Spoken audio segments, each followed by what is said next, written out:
Good day, ladies and gentlemen. This is Sarel van Grenen, aka Mr. VG, and welcome to a beautiful, warm, and sunny evening here in Pretoria, South Africa. Well, today I can tell you, I'm excited. I'm excited when I do mathematics. But I really want to welcome you and thank you for you giving your evening to listen to me trying to help you with trigonometry. Now, trigonometry, ladies and gentlemen, is truly one of my favorite sections of work in all of mathematics. Because when you start applying trigonometry in the real world, it's super awesome. Now, I'm not going to go into that too much because I might just get stuck for the whole evening. I love trigonometry and all the places where you can apply it. But again, welcome. So how is it going to work tonight? I'm going to try in our 45 minutes to, hour long that we have. I'm going to work through some exam questions, as you might have seen I do on some of my live sessions. But what I'm going to do is also just maybe, recap a little bit on some of the theory you need to be able to master trigonometry. But I do want to say, unfortunately, I can't go through all the theory, the whole cast diagram and all of those things. I'm just going to skim over the top of it just for the sake of time. If you haven't watched the previous videos that is about the theory and a lot more nitty-gritty things, good ways of thinking about trigonometry may be a bit different than you're used to, please go and watch those videos on the Junior Techies website or the YouTube channel. Now, what is going to happen is I'm going to display a problem for you, and I encourage you to hit that pause button, and try it yourself. Or if you are not comfortable with your trig yet, just watch. Watch and enjoy, maybe make a few notes on the side. Please feel free to hit the pause button and maybe carry on. The feed is not going to stop. And afterwards, I'm going to, in any case, put this live session on our YouTube channel. So buckle up. Let's dig into the first example that we are going to do. So this first example we are going to do is a simple simplification. So what I'm going to do is, let's just read the question. Simplify the expression below to a single trigonometric ratio without the use of a calculator. Now, first of all, I want to say thank you to the people from St. Stithians Girls College for this beautiful question. Now, if they are asking me to simplify into a single trigonometric ratio, well, also without a calculator, that's a beautiful part. I basically have always two steps. And my first two steps are always the same. So my first step is always going to be, number one, I want the angles between 0 and 360 degrees. That's my step one. My step two, after I've done that, is I'm going to look to get my angles between 0 as between 0 and 90. Now, this is a fun part because no matter what they ask, it's about half of the question. Half of the marks, because this one counted 8 marks if I'm not mistaken, half of the marks or even more is simply for doing the first two steps. So let's start with the first step. Okay? Which angle is not between 0 and 360? That angle there by the tan X, let me rather underline it. And that one there. Those two are not between 0 and 360. So I'm going to first of all handle it. And interestingly enough, I'm going to handle it in two different ways, just because of the type of sums. The moment I see x minus 180 degrees, I personally like to add 360 degrees to that. Because if I add 360 degrees, I am going to get, so here's my attempt, I am going to get tan of x plus 180 degrees. That is perfect with me. Personally, that's perfect because that is third quadrant. So now that I can handle. But the negative x, if I see an angle like tan of negative x, I like to handle it as if it is in the fourth quadrant. And that means that tan automatically is going to be a negative because it is in the fourth quadrant. So in other words, this one's going to become negative tan x. Okay? What I'm going to do now is I am going to just go over to my step 2 as well. Let's reduce the other angles. So the 180 plus, that is in the second quadrant. And according to the cast diagram, sin is positive there. So I'm going to sit with positive sin x. I like to put my stuff in brackets. Then if I look at sine of 90 minus, now here I encourage you to go and watch my videos about the theory behind trigonometry. So what I like to do is the 90 tells me that I'm working with cos automatically. So I know that this is going to become cos of x. And because it is 90 minus, it's in the first quadrant, which means sin becomes positive cos x. Let me just put my brackets around my cos x. Okay? Let's have a look at the cos 110 degrees. Okay? Now at this moment of time, you kind of must decide, am I going to work with cofunctions, 90 plus or minus? I don't advise that. Personally, I would rather not do that. But this 110 degrees is 180 degrees minus 70, which means cos in the second quadrant is going to become negative cos of 70. Okay? And again, I just like to put my brackets there. Then I'm going to look at the bottom. Again, I've got 90 degrees, which is going to tell me that cos changes into its cofunction. So definitely it's going to become sin x. But now, 90 plus is second quadrant. And cos there is negative. Okay? So this becomes negative sin x. Let me just recap. The 90 changes cos into sin. The 90 plus is second quadrant. Cos is negative there. It doesn't matter what it changes into. The original function is negative there. So I'm going to sit with negative sin x. Okay? Then I'm going to also have a look now at the 160. 160 is also in the second quadrant. So I'm going to write 180 minus 20. And if I look at that, ladies and gentlemen, sine there is positive. So positive sin of 20 degrees. And there we go. Woo! Almost done. Almost done. Because that x plus 180 is still bothering me because it's not between 0 and 90. But now what I can do is this automatically shows me the x plus 180 that I'm working in the third quadrant. And tan is positive there. So I'm sitting actually here with just positive tan of x. Now I'm just going to rewrite the other ones over. That is sine of x. At the bottom, it is also negative sine of x and negative tan of x. At the top, I've got a cos of x.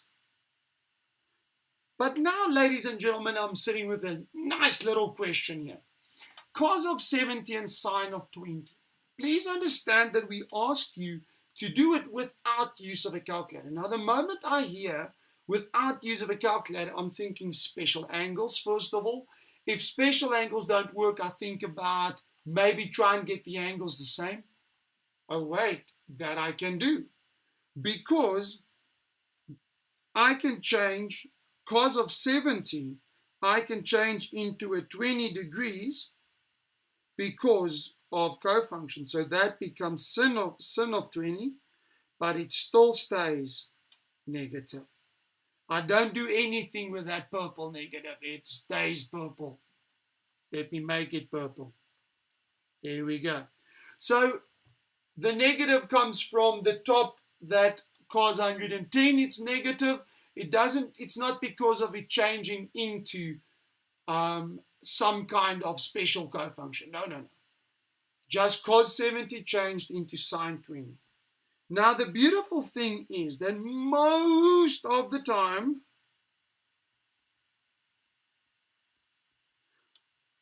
it's going to divide away. Or as you guys like to say, cancel out. I hate that terminology, but it divides away. So sine 20 divided by sine 20 is 1. So they divide away. Now I'm going to divide away with the other things as well. So sine x divided by sine x. Tan x divided by tan x. So at the top, I'm left with a positive 1 times by a positive 1 times by positive cos x times by negative 1. Remember that purple, so negative 1. So if I multiply the top, I'm left with negative cos x. If I look at the bottom, basically the same thing happens. There I'm left with negative 1, I'm left with negative 1 and positive 1 because of the dividing away.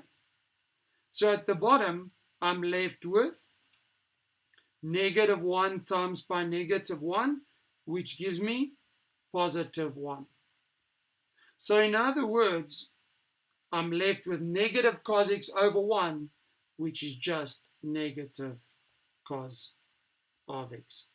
Did I answer the question that they asked me? Always look back at the question. The question was, simplify the expression below to a single trigonometric ratio. Boom! I've done it. Now, I can move on to the next question. Always, and this is just my little bit of advice to you, is when you do any kind of exam, always look at whether you've actually answered the question or not. That is very crucial because I've seen many of my students. They run at a cheetah's pace, go, next question. But then they actually don't answer the full question. Then there's a lot of times 1, maybe 2 marks that they lose simply because they haven't actually answered the question the examiner stated. So please always refer back, did I answer the question? In this case, yes. So I'm going to go on to the next question. Now this next question, ladies and gentlemen, is all about trig graphs. Now I promised you guys I'm going to do a bit of trig graphs. So I'm going to tackle that first and get it out of the way. When I look at this specific question, also from St. Stithian's Girls, asked a year or 2 ago, the graphs of the function f of x equal to a cos bx and gx equal to c tan 2x for x between negative 90 and 90 are sketched below. The graphs intersect at the points P 29 degrees and, comma, semicolon, 1,6 and Q. That is shown on the graph. Now, please, and I encourage you, before you dive into the questions, let's first analyze. If I had to look at A and B, let's just start and ask ourselves, what would A and B do? If I look at A and B in this case, it would change the A would change the amplitude. Let me do it in green. I want to have a bit of green today.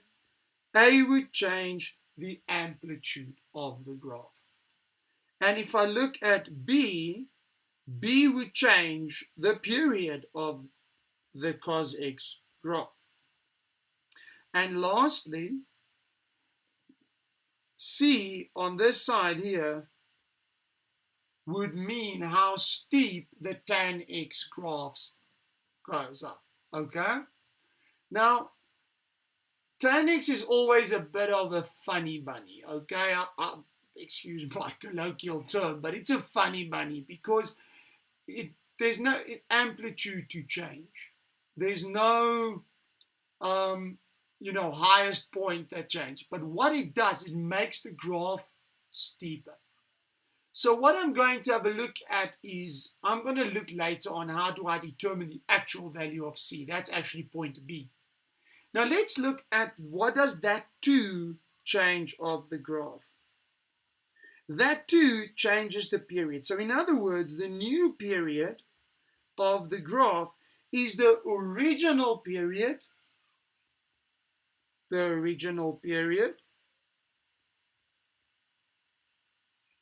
divided by that 2. Now, the original period for tan is 180 degrees.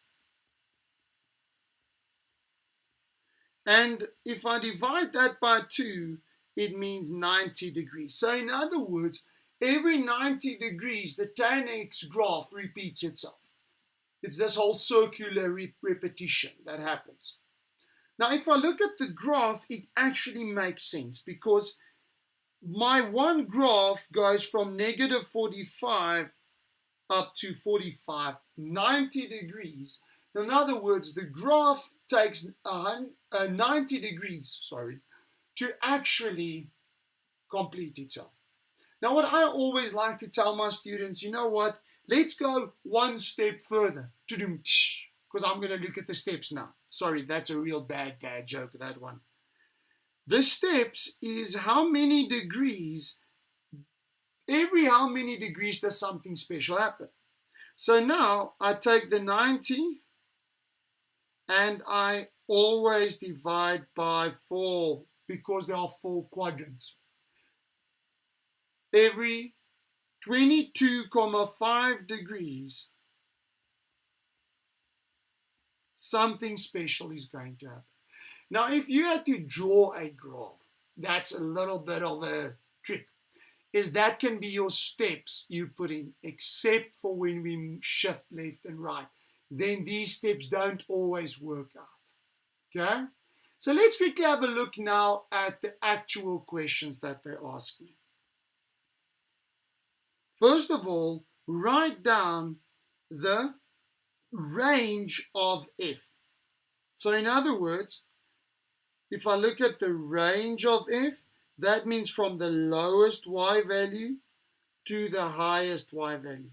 So from negative 3 to positive 3.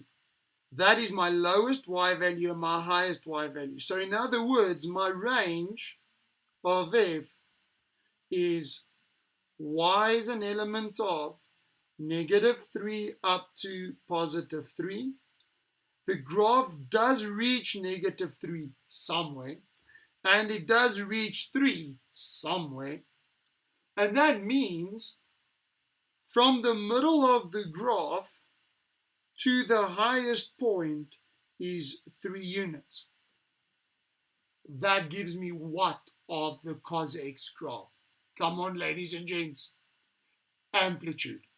So automatically, I know what the value of A is, but we'll get back to that. Okay? Now, let's quickly look at question B.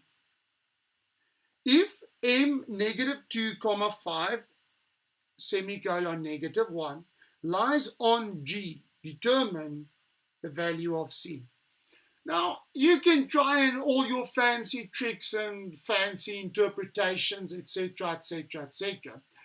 But I'm going to be lazy, and I'm just going to substitute it. Remember that from algebra.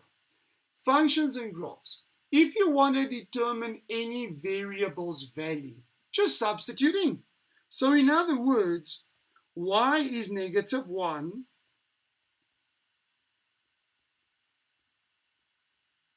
and x is 22,5 degrees. So I just substituted x and y into g of x. Now, if you put this back part in your calculator, or even without, 2 times by 22.5 is 45 degrees. Tan of 45 is 1. So in other words, I have on the right-hand side c times 1, which is just c. And the right-hand side, I've got negative 1. Okay? My apologies, I made a mistake. How quickly does a mistake happen? It's not 22.5. It's negative 22.5. So behind the c, that is negative 1. Oh, thank goodness I saw that mistake. Which means that c is equal to 1. Okay? Negative 1 equal to negative c, so therefore c is equal to 1. Okay. Interestingly enough, how did I see that I made a mistake? Okay? When I was doing the sum, I'm being very honest with you, as I was writing down the answer for c to be negative 1, there was kind of a bell going off in my head because I know my trig graphs. If a tan graph starts by 0 and moves up, it means the coefficient of tan has to be a positive value because it starts at 0 and goes up. If it starts at 0 and goes down, then it's a negative value in front of the tan. So in my head, there was these bells going off. Wait. But ladies and gents, that only comes from knowing your graphs well.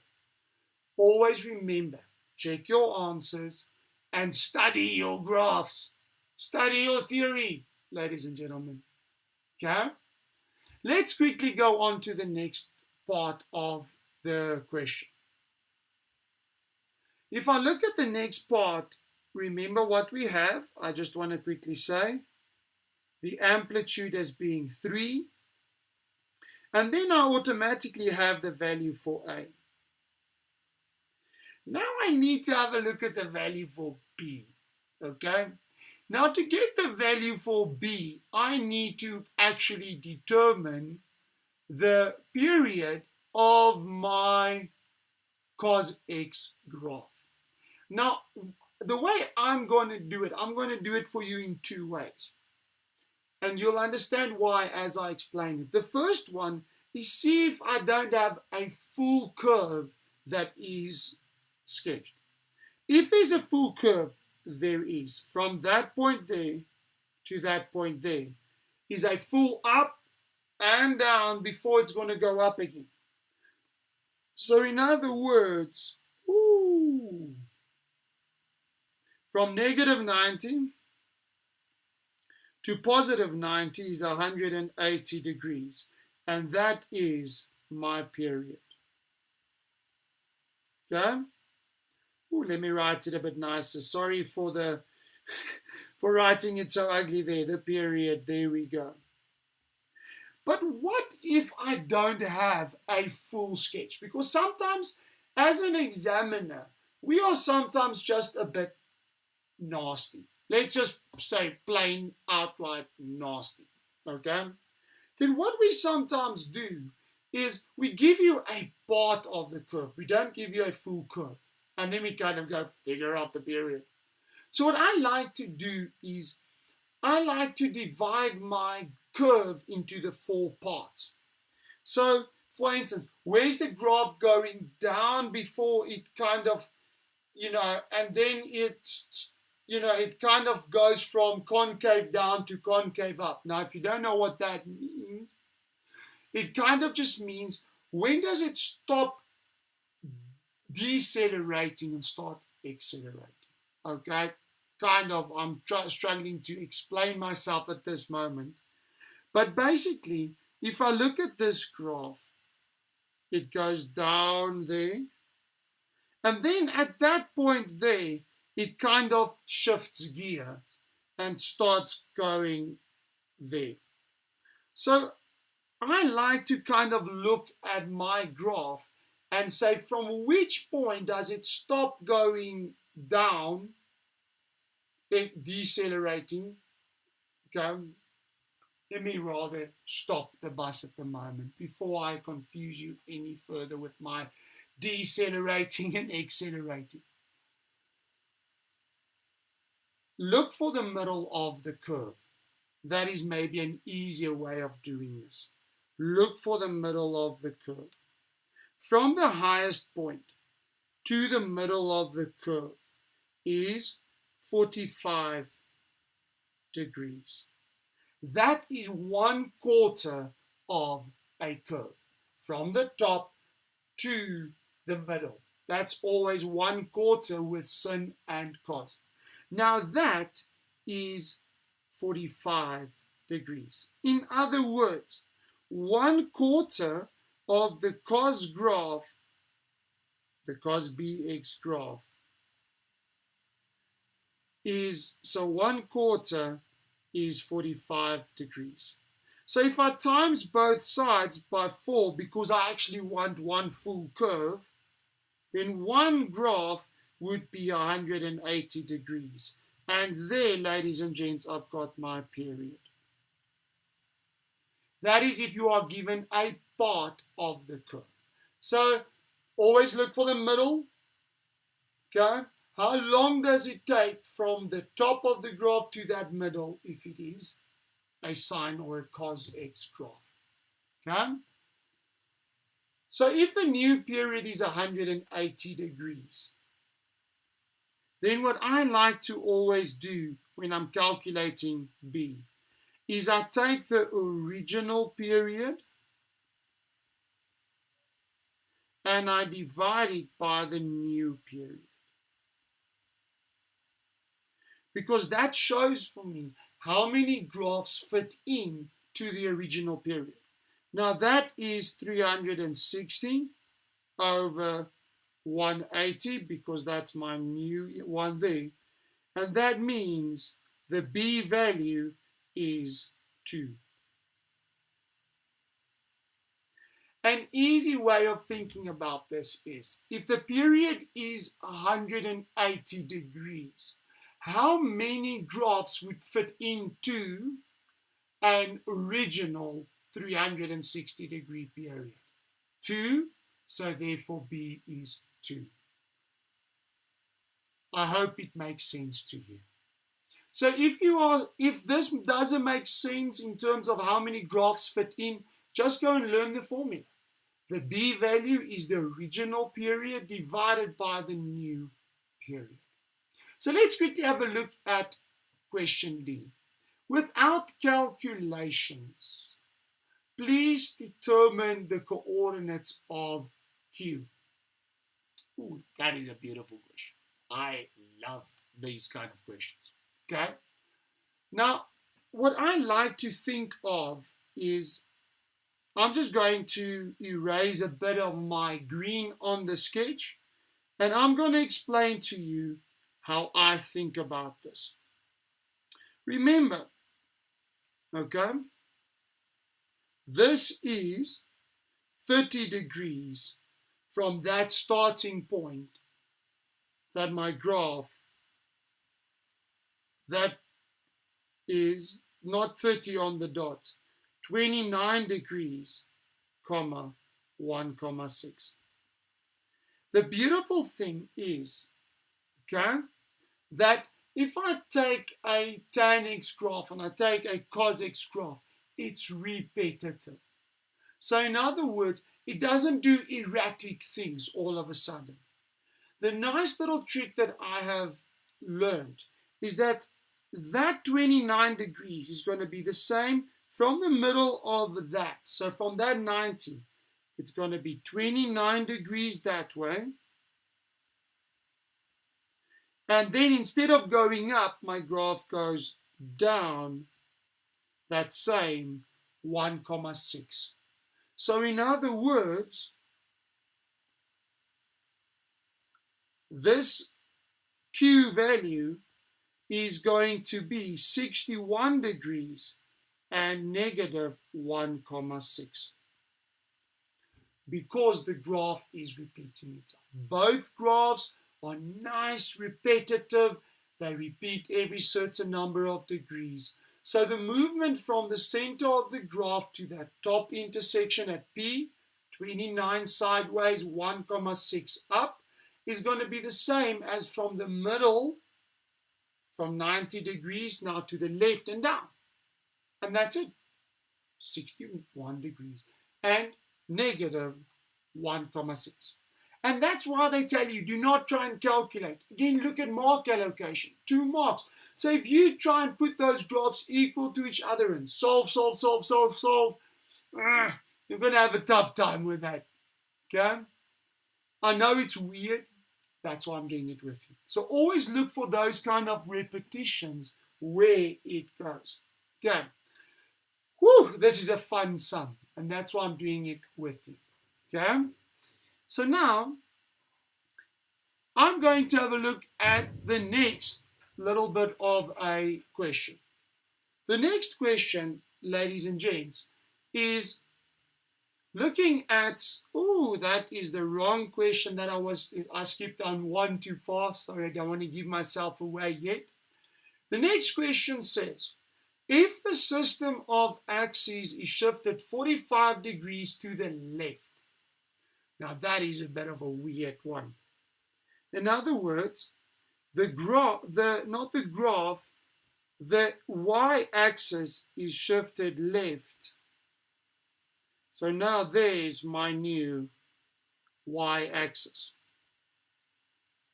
Okay? I want to ask you this interesting little question. What actually happened? So now I just want to say there is now the new 0 degrees. And there is now 45 degrees. What happened to the graph of gx or fx?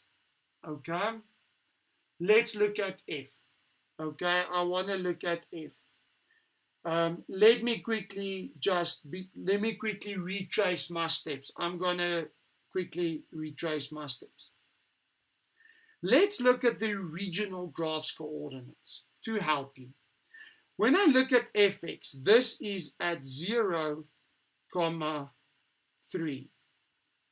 X is 0 degrees and y is 3.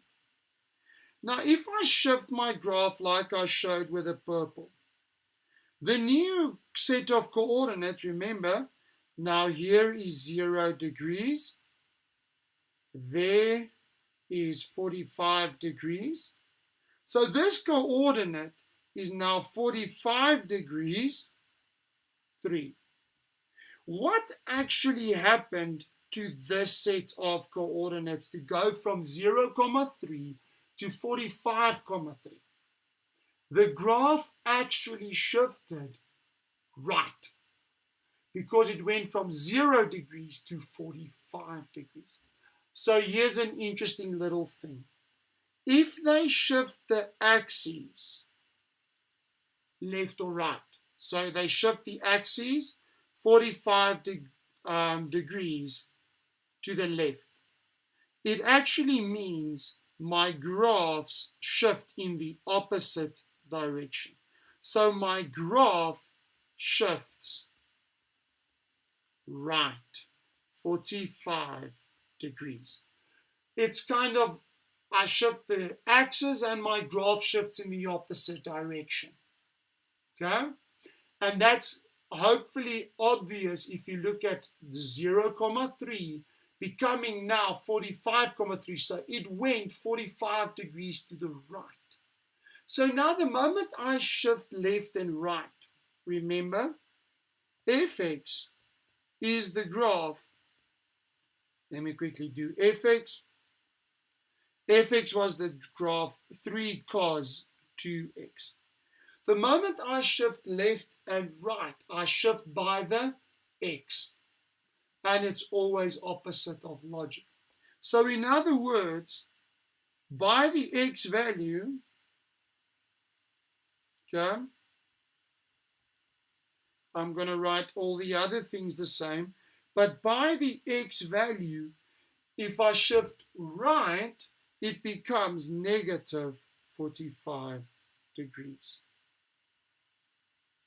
Okay, let me maybe do that in a different color so that you see that's negative 45 degrees.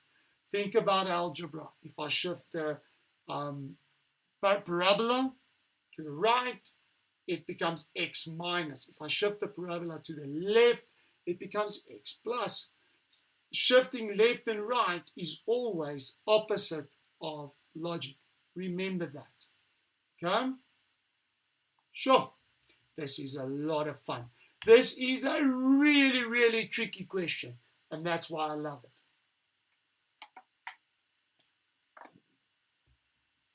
If I look now at question F, determine the values of x for which fx times by gx squared. Oh my goodness, I've never seen this sum before in my life, so never.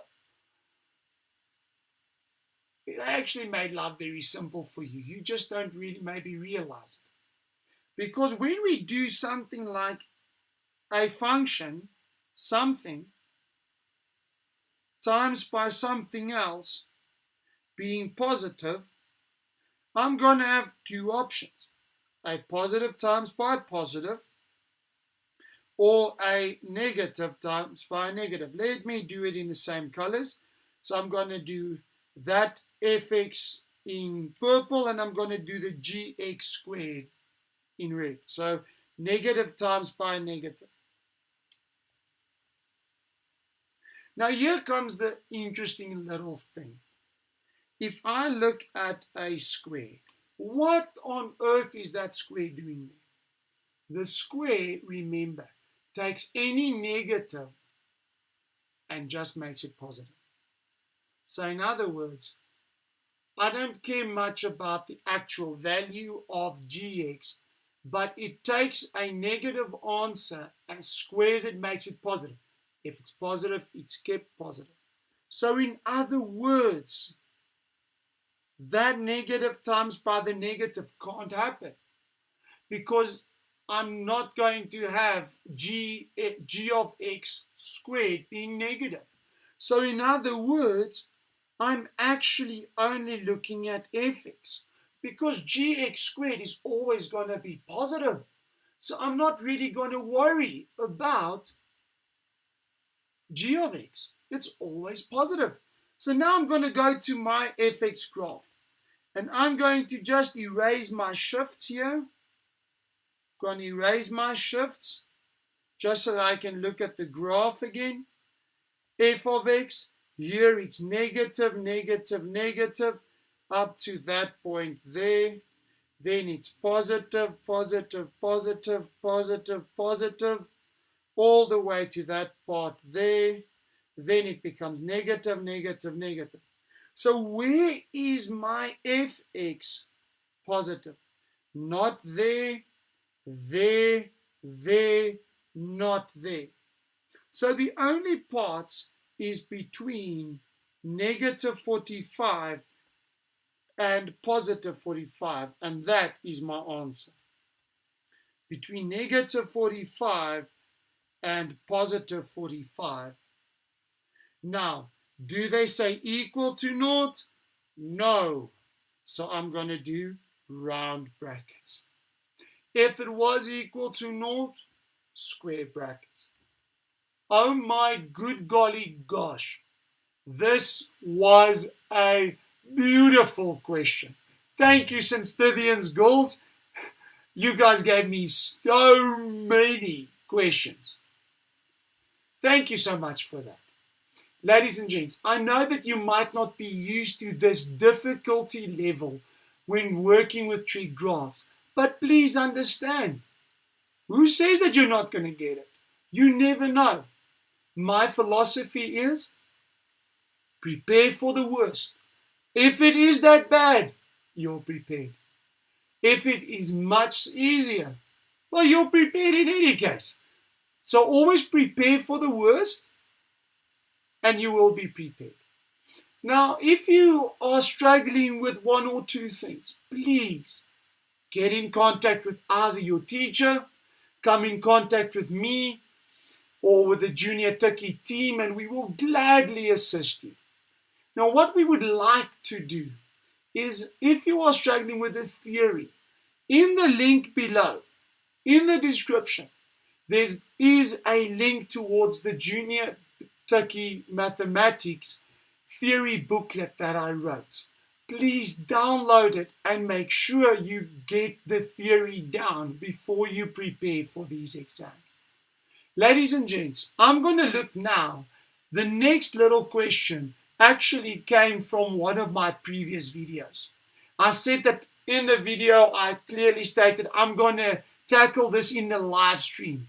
It's an equation where we ask you to solve for x.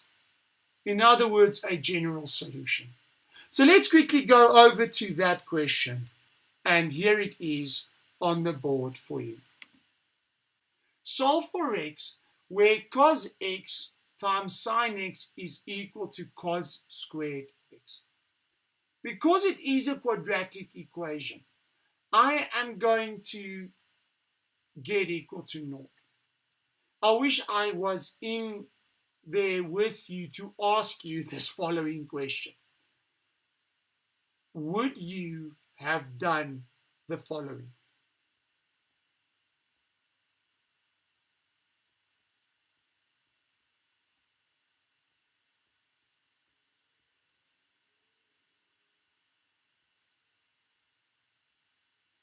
In other words, would you have divided by cos x on both sides?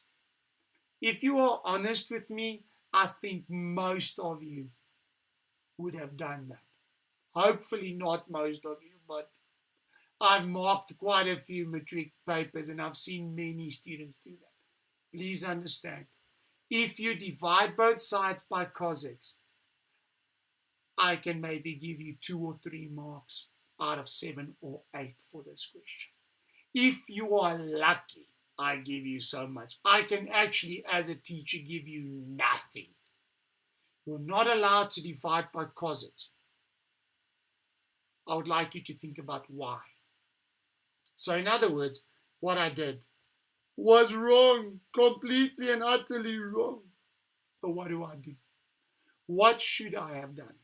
Well, it's a quadratic equation, so I'm going to get equal to 0. Because it is quadratic, I follow algebra. So in other words, I'm going to say, well, 0 is equal to cos squared x minus cos x sine x. Then I'm going to factorize.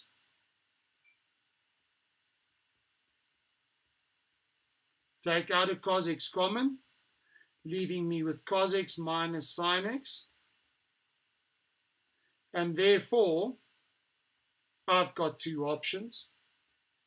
Cos x equal to 0 or cos x equal to sine x. Okay? Two very basic equations that I need to solve. I encourage you to follow the method your teacher showed you.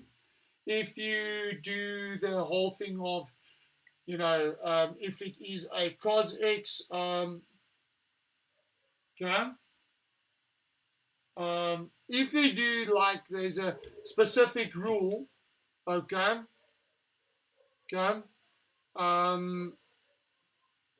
then you follow that rule. If there's a specific rule for sine x and cos x, then you do that rule. If it's a specific sign for sine x, you do that. But please, I don't like that method because it doesn't always work so nicely when you are working without the use of a calculator. So what I'm going to do is I like to work with reference angles. Okay? With reference angles, I look at where is r cos of 0, which means where is the cos function equal to 0, and that is now at 90 degrees.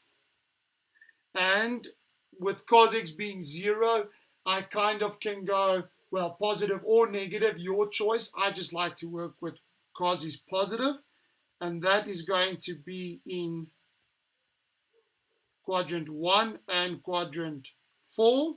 So in quadrant 1,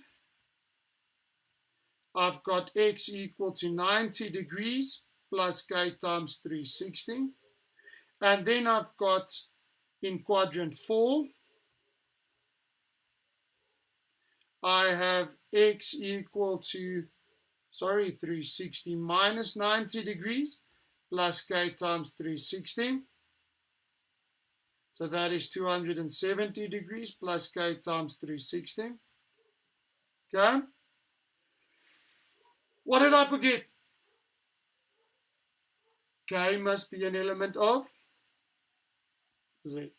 Please don't forget that k must be an integer, because again, I don't want to add half a revolution. Okay, I don't want to add, actually not half a revolution, half a period. I don't want to add half a period. Okay, so let's quickly now have a look at the second one. And with this one, oh, this is one of my favorites. One of my personal favorites. Whenever I've got cos x equal to sin x, then I'm going to divide both sides by cos x. In other words, 1 is equal to sin x over cos x is tan x. Wait a minute, sir. Wait a minute. In the first question, I told you you're not allowed to divide by cos x. Now, halfway through the sum, I'm telling you, you have to divide by cos x. I want to ask you this question, but why? I would like you to think about that. Why is that like that? The reason is actually quite simple. Some of you, I know, would go, oh, sir, it's easy, you know. If I divide by cos x in the first step, well, I get rid of this whole cos x equal to 0. But there's actually a much bigger thing at stake here, which is one of the fundamental rules in mathematics, which is I'm never allowed to divide by 0. Now, if I look at this specific question, cos x equal to 0 is actually a possibility. And therefore, I'm not allowed to divide by it because I'm dividing by a possible 0. But what if I do with the sin x and cos x? Well, let's actually have a look at it. And I want to just maybe expand your mind a little bit on this one, okay? If I look at the original sin x graph, you know, it kind of goes like that. And let's look at the cos x graph. Just make sure that I'm drawing it correctly. Kind of goes like that. Where is sin x equal to cos x? Well, that is the points where they intersect. If I look at the cos x graph, y equal to cos x graph, that is that one there. I want to ask you this question. Let me quickly actually enlarge this. I'm seeing that I'm actually writing quite small on the screen. Okay. There we go. If I look at the sin x and cos x graph, where the two graphs intersect, is the cos x graph equal to 0? No. So therefore, I'm not dividing by 0. At the point of intersection, I'm not dividing by 0. So therefore, I'm allowed to do it. And that's the reason why I can divide by cos x, because I know it's not 0, and therefore I can divide by it. Okay. Now let's quickly go towards this tan x graph. Let's get my reference angle. Now, I'm going to actually not use reference angle in the strict calculator sense of the word. Which tan x, which special angle gives me tan x to be 1? Well, that is where those two are equal. Oh, and that's 45 degrees. So in other words, my reference angle is 45 degrees. The reason why I'm doing that is, ladies and gents, when you get to varsity level, the first year, you're not allowed to calculate in the exam in the calculus subject. So you've got to be able to use your special angles and figure out, which special angle will give me a specific value for tan, or for sin, or for cos. So when I look at this, tan x equal to 1 can only happen when the reference angle is 45 degrees. Now I look, where is tan positive? Well, that only happens in quadrant 1 and 3. But with tan x, I remember that I only have to do quadrant 1. So 45 degrees plus k times, not 360, 180 degrees. But the beautiful thing is, I've already said k is an element of z1, so I'm happy. And there I have actually solved it. Woo! This is I'm doing some awesome sums tonight. Some real tough, nice ones. You can expect this in the exam. Let's go over, because my time is running out.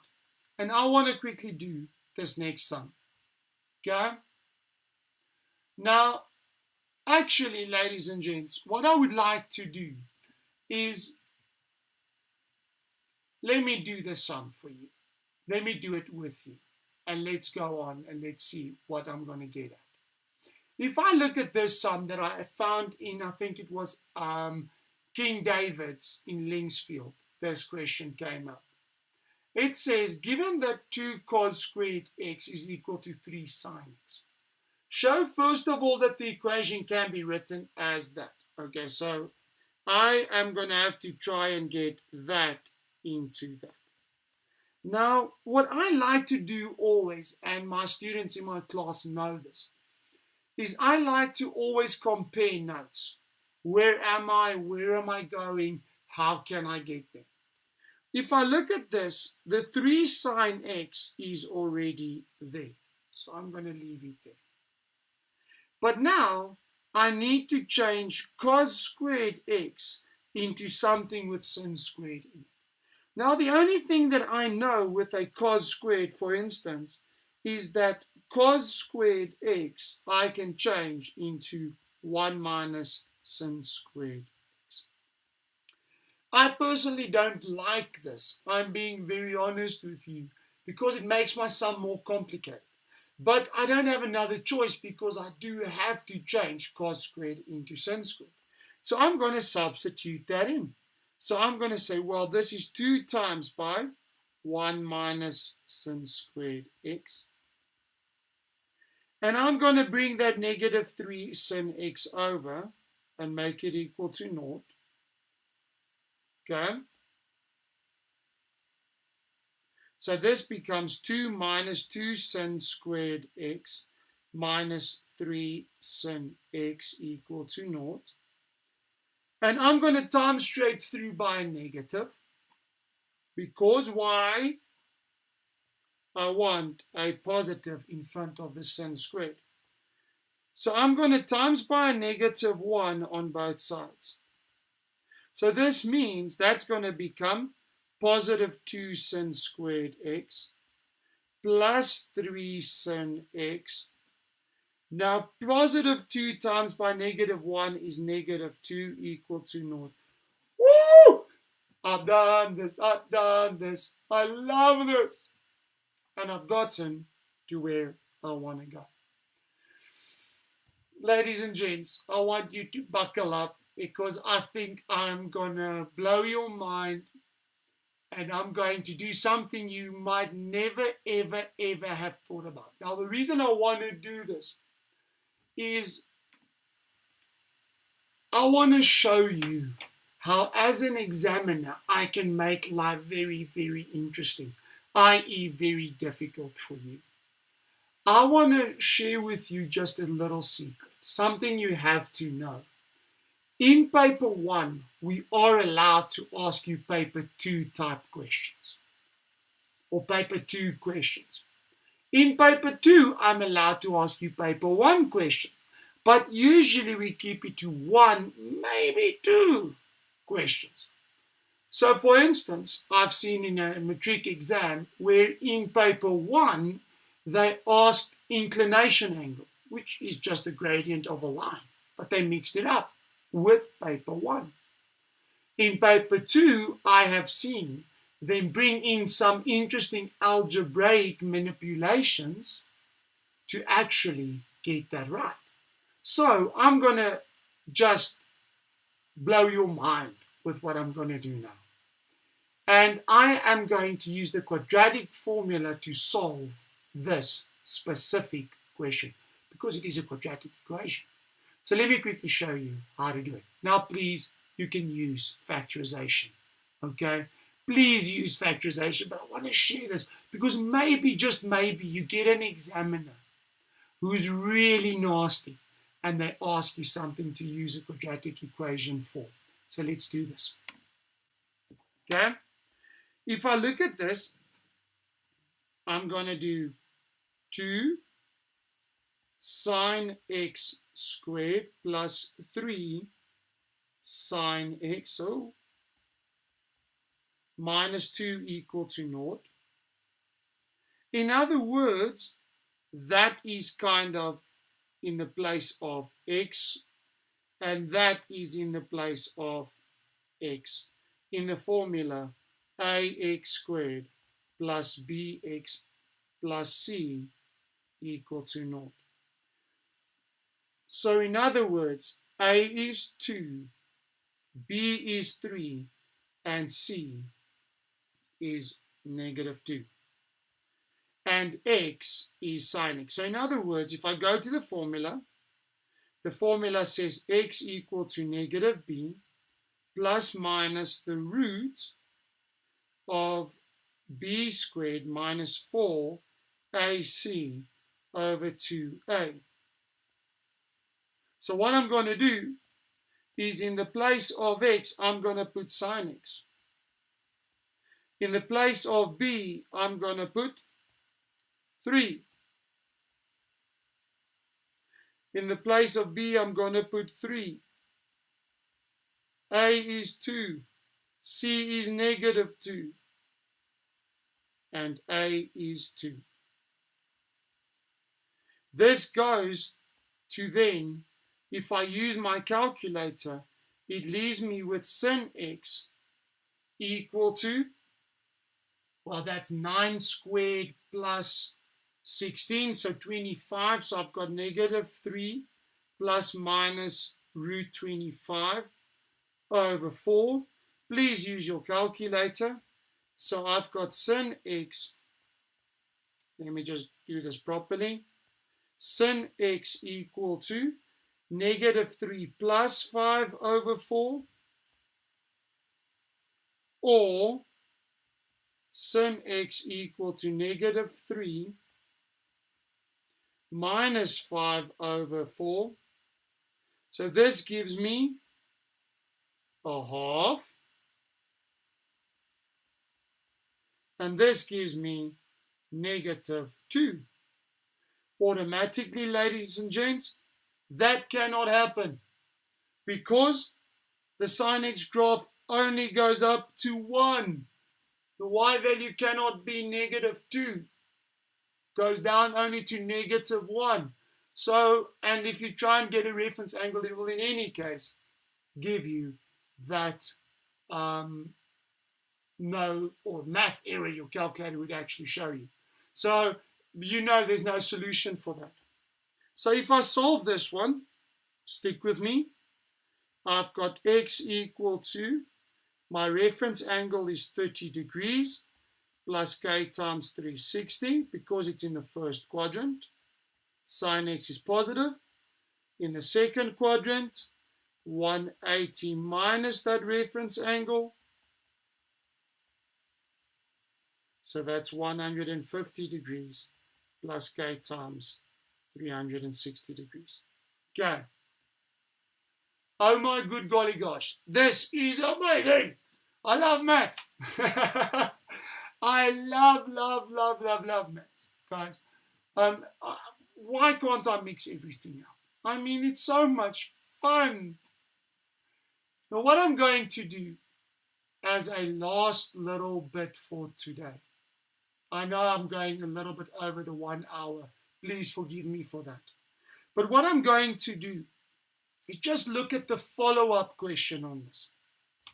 The follow-up question on this one was, hence, solve 2 cos squared 3y minus 10 equal to 3 sin 3y minus 10 degrees. Okay, wait.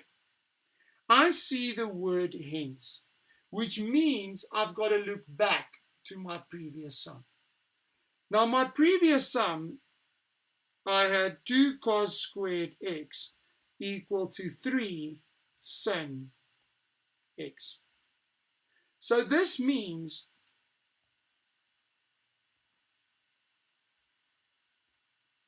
they are the same.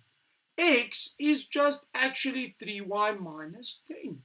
Now, if I look at the solutions for x was 30 degrees plus k times 360. And I look at the other x was 150 degrees plus k times 360. If I now substitute this x with the 3y minus 10 degrees, I've got a normal equation that I need to solve.